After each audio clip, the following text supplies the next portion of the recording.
Garrigan picking up a big win at the Onion last week. Welcome back to BG Game Preview. I'm your host, Lucy Eisenbarth, and Garrigan walks out of North Union with a big win last Friday night.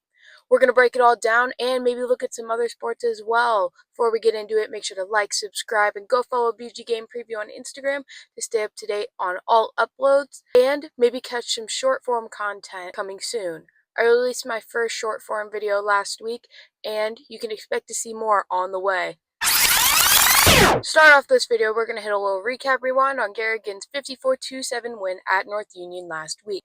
Garrigan started off this game a little more mellow than usual, only up 7-0 after the first quarter. Then that offense started kicking things into gear, and they went up 35-7 at halftime.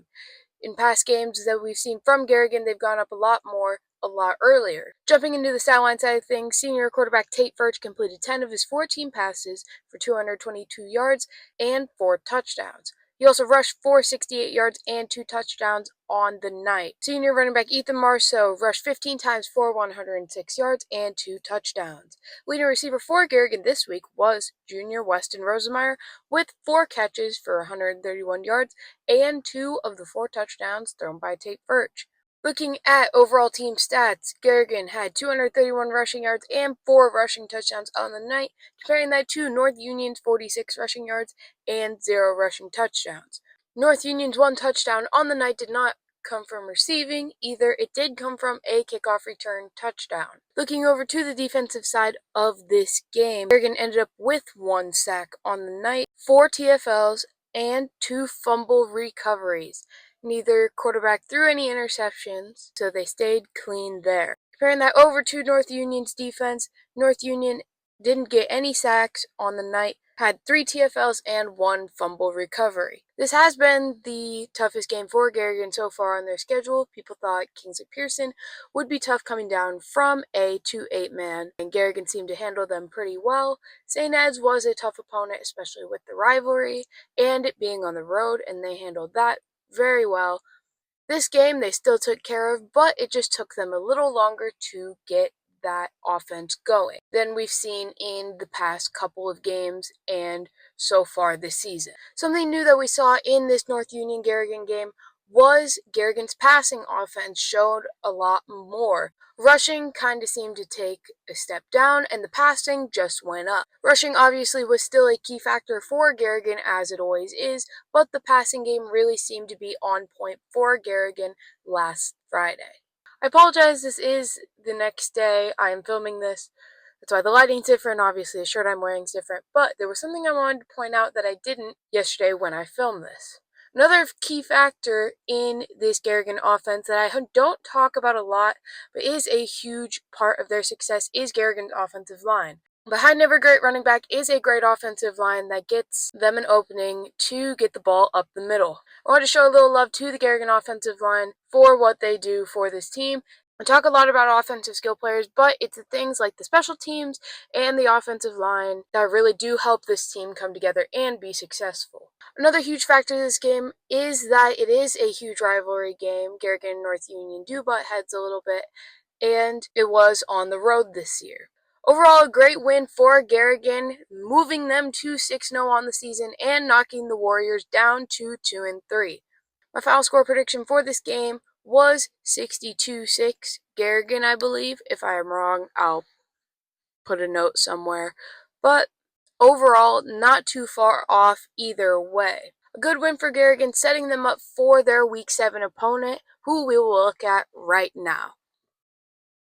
Garrigan's Week 7 opponent is Northwood Kensett. They will go back-to-back on the road, traveling over there this week. For those of you who don't know where Northwood Kensett is, I believe it is just north of Mason City. Northwood Kensett comes into this game 4-2 with a win 40-20 versus Harris Lake Park, a loss 31-14 versus West Bend Mallard, a loss 62-12 versus Riceville, a win 21-14 versus North Iowa, and a win last week 58-31 at Tripoli. Looking into North Iowa's stat line so far this season, this is also me editing, it's the next day. I have no clue why I said North Iowa with full confidence.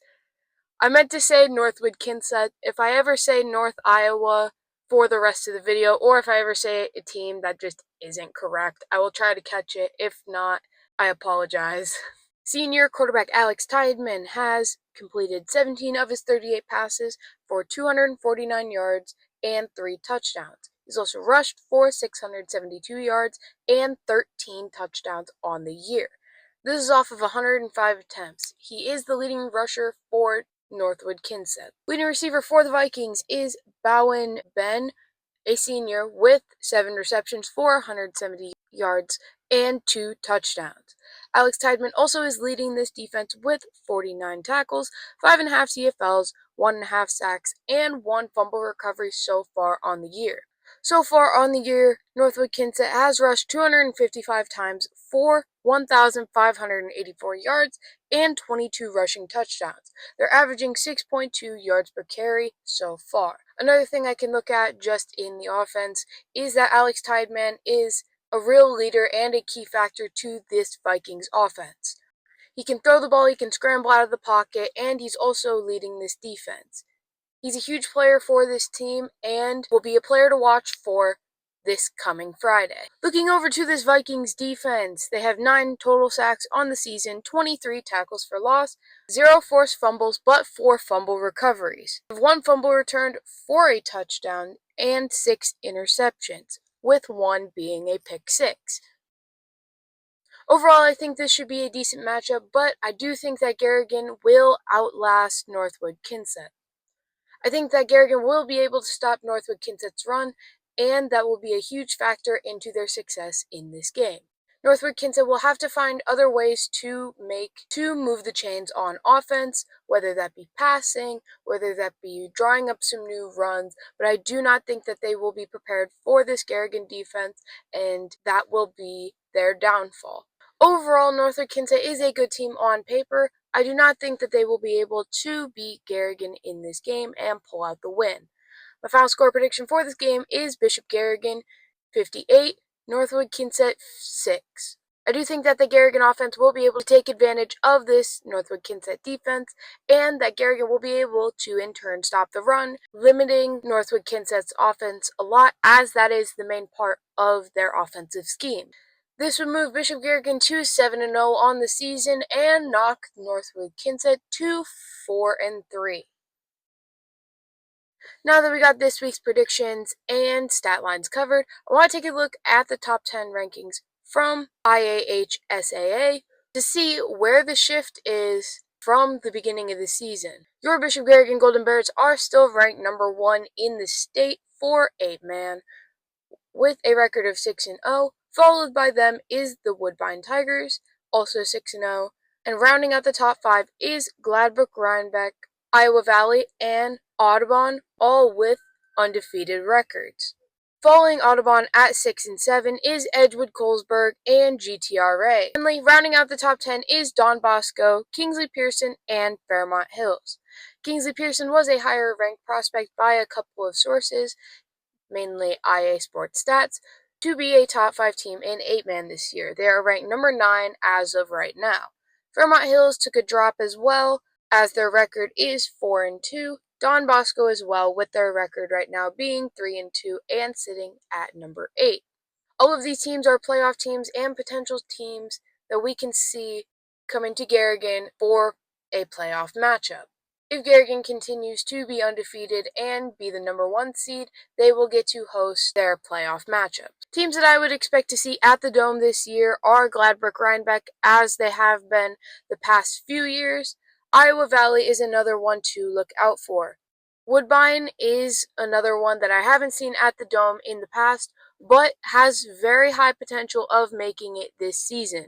Overall, Garrigan is sitting good in the rankings and at a record standpoint going into Week 7 and the last half of the year.